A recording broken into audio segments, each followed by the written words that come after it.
Hey everyone, Eric here, this time with a review of Nintendo Strategies. And I know what you're going to say, but Eric, it's supposed to be handheld and portable month. Well, this was my handheld and portable entertainment before I had a Game Boy, and I think this was a lot of kids' portable slash handheld entertainment. This little strategy guide got dragged with me everywhere when I was a kid. I can tell you, I remember when I got this. I actually begged my mom to buy this for me while we were at Kmart one time, and she bought it for me. And as you can see, it's been very well loved at this point. But I got to looking at it again the other day and was like, God, this thing is just the cover art is just so crazy. So this thing is from 1989, and I'm looking at this. I'm like, what? I don't know what. This is obviously what is Legend of Bob Newhart down here, like. Kids, if you don't know what Bob Newhart is, ask your parents. But I know that's supposed to be Zelda, or that's supposed to be Link from The Legend of Zelda, but that just does not look right. We got a kung fu guy here on an acid dragon. And then I'm guessing garlic and carrots, or an onion and carrots, chasing Big Bird on a spaceship. I don't know. It's crazy. I don't know any. Besides the baseball guy and Zelda, well, Link, I don't even know what this has to do with any of these games. There's actually more games reviewed in here. This was actually a pretty lengthy strategy guide. So let's take a look at some of it, because this thing is definitely 80s. Beekman House by Crown Publishers. I wonder if they're even still around anymore. So here we have the table of contents, and we have all the games listed here. Now, I obviously did not have all these games, but I had a lot of them. I had Contra at the time. I had Castlevania 2, Simon's Quest. That's why this was something I definitely wanted, because I was having a hard time with that game, like I think everybody else was. Legend of Zelda, you got Mega Man in here, all kinds of cool stuff. They had a nice little introduction here. Just oozes late 80s. And then it gets into a little section for each of the games that are covered. So here we've got bases loaded, and I don't know what strategies. It's baseball. Win. Don't strike out. I don't know what strategies you need for that, but it's covered in here. Bionic Commando. Now this was a game I did not have, but I actually rented this game because of the strategy guide, and I would sit there, with my strategy guide trying to play the game. But I was never very good at this game. That not being able to jump, just something about that was always weird to me in a platformer. Blaster Master was another one. I didn't have this game, but I used to look at the pictures and think, oh gosh, I really want that game.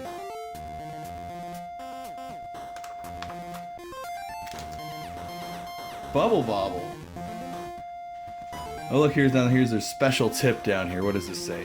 If you want to increase your score, survive 20 rounds with your first dinosaur, and you'll be allowed to enter a secret diamond room that's worth a whole 400,000 points.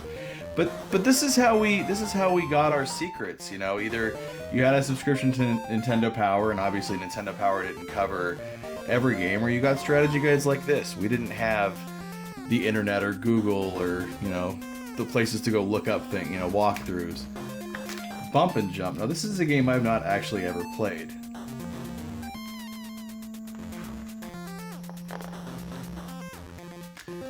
See, now this was one of the main reasons why I bought this thing, was because of this game, because I had just bought Castlevania 2 Simon's Quest, right before I bought the strategy guide when I was a kid. And this is why I bought it, because I was having lots of trouble with that game, and to be honest with you, this strategy guide was not much help with that. Special tip: to find hidden passageways or items, use the garlic. I don't even remember what that means. I don't remember. I need to try and play through this game again sometime for sure. See, now here's a good one. Contra. Now I had this game at the time, and this is actually where I learned the 30 guy code. This is where I learned the Konami code, was from the strategy guide. Again, that's how we learn these things. Either was strategy guide, Nintendo Power, or friends on the playground. Obviously I shared this with every kid. I think every kid had Contra. It's so weird. Well, it's not weird to me. I know the game's expensive because nobody wants to give up their copy, but it's one of those games that I think every kid had, and it's the reason why every kid knows this Konami code by heart. Now, Dr. Chaos, this is another one. This game, out of all the games I think that were in here that I didn't have, this was always the one that seemed the most interesting to me, and I never played it. Every time I'd go to the video store, it was rented. I couldn't rent it. And I never saw it for sale in any store, and I just recently picked up a complete in-box copy, so I am going to play through this game because it seems really interesting to me. And maybe I'll do a review on it, or maybe we'll do a playthrough and I'll use the strategy guide. A Double Dragon, here's another one. This is funny because I went back and played this game recently, and severely overrated. Not as much fun as I remember it being, and actually kind of easy. Yeah, not good. I mean, Gauntlet, here's another one. This is one that me and my friend used to rent all the time, and this was something I used to. This right here, this always got me. This no one knows why the treasure chest in room 5 spelled EH. I'm sure it's some developer's initials, but it's just the kind of things you see as a kid, and you're like, oh, I wonder what the secret is behind it, even though, you know, who the hell cares now. Gunsmoke, this was another good one that I liked. But you can see, I mean, yeah, you can have Nintendo Power, but look at how many games are covered in this. I mean, look at this. Iron Tank, that's another one I haven't played before. Ooh. Now, this is another one. I had The Legend of Zelda, and I was in the process of playing through this game and having tons of fun. And this was actually where I learned about this little hidden, which I think this is one of the guys that gives you the option of either a heart container or the red potion, which obviously take the heart container, but I actually learned about it from the strategy guide. That's how I knew where it was seeing that screenshot there, and, you know, holy crap. Now Life Force, this is another one of my favorite games, and this again mentions that you can use the Konami code. Here's a special tip, you can use the Konami code to get 30 guys, and hey, if you haven't had a chance to watch it, I have a video on my channel of a side-by-side review of Life Force and Salamander, so after this, go watch that.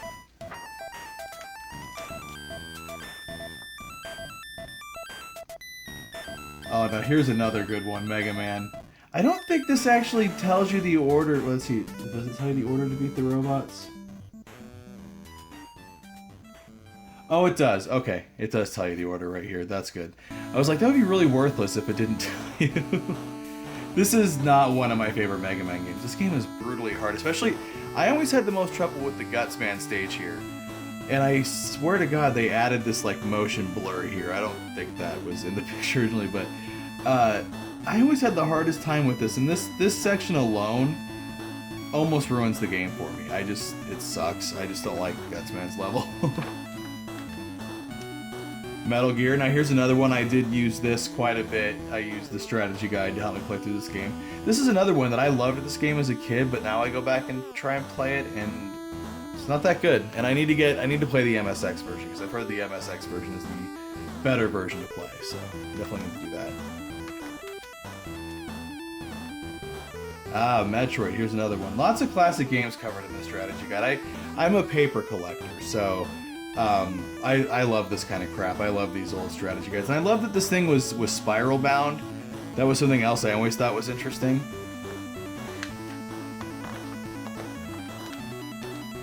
And then here's Mike Tyson's Punch-Out, and of course the obligatory special tip here is the code to start at Mike Tyson. I will admit I have never beat Mike Tyson. I can get to Mike Tyson, have never beat him. Now here's another good one, 1943. This is a great game. Awesome game. Now here's another game I've not played, and I really like Taito games, and I have not played Renegade. I need to play this someday, so this is definitely on my playlist.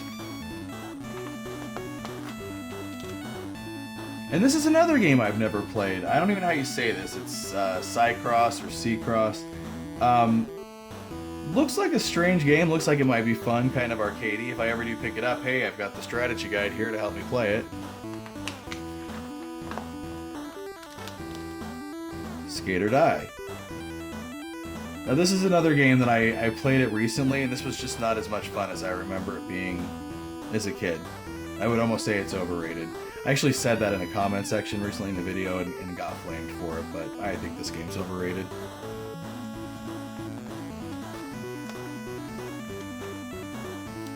Now Spy Hunter, this is one of my favorite games on the NES. I used to play this game all the time and never could get very far. And it was because of the strategy guide that I learned how to get to the bow level. I didn't even know this was a game that I actually bought, I think, at a flea market or something. Maybe my dad bought it at a flea market for me, used, so it was just the cartridge. So I didn't know anything about the game except for, drive and shoot. And it wasn't until years later that I encountered the arcade game. So it was because of this strategy guide that I learned how to get to the boat part of the game and, unlock a really cool portion of the game.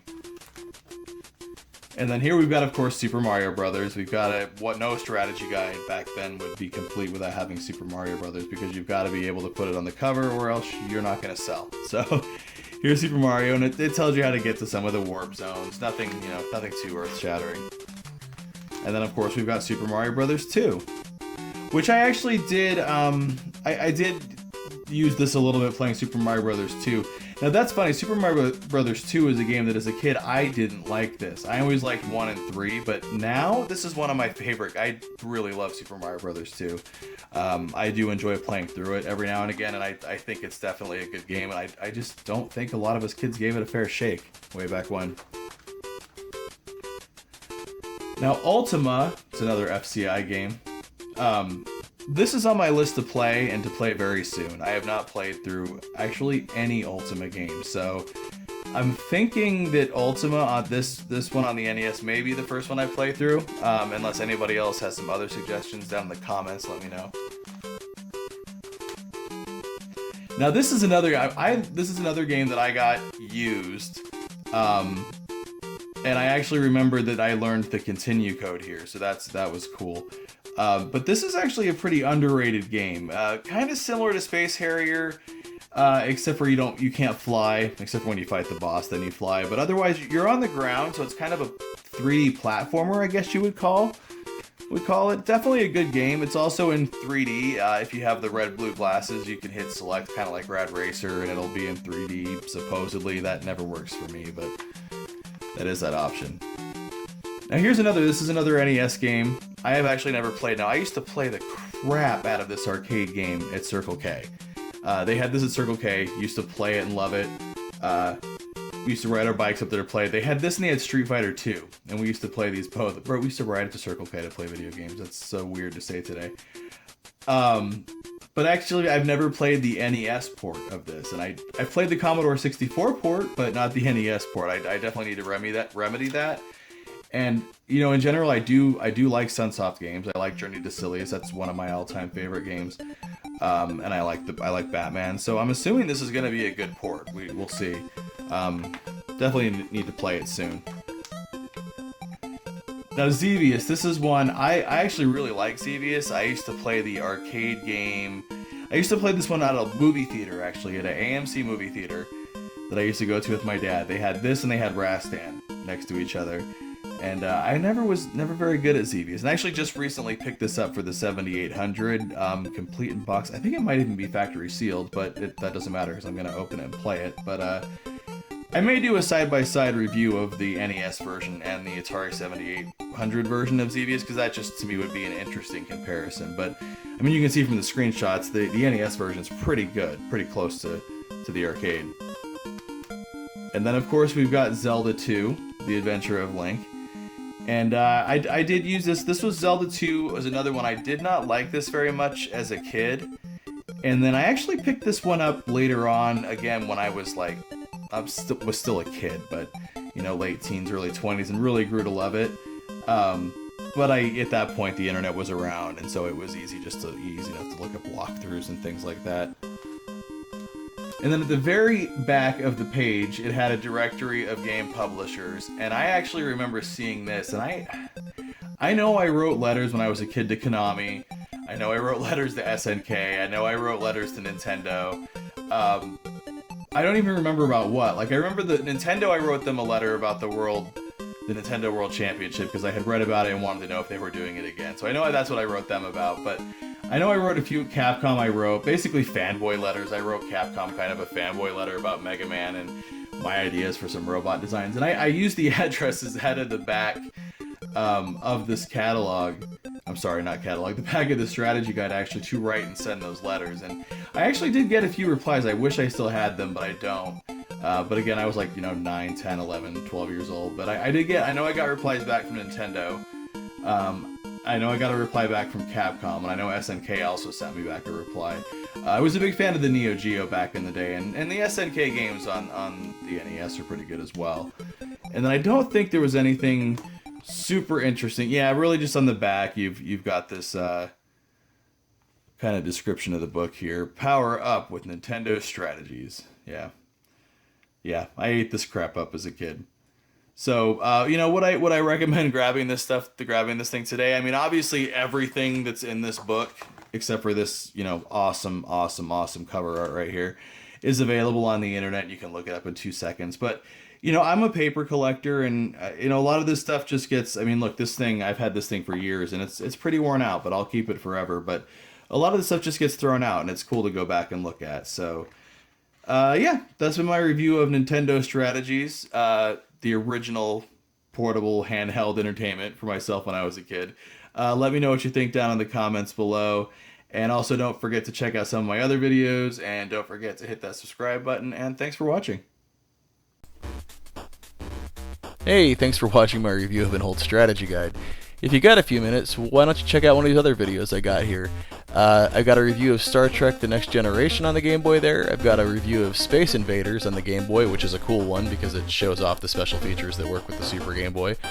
And I've also got a review I did recently of an old weird-ass Radio Shack pinball toy, so check one of those out. Also, don't forget to check out my links to the social media crap there. Don't forget to hit those like and subscribe buttons, and as always, thanks again for watching.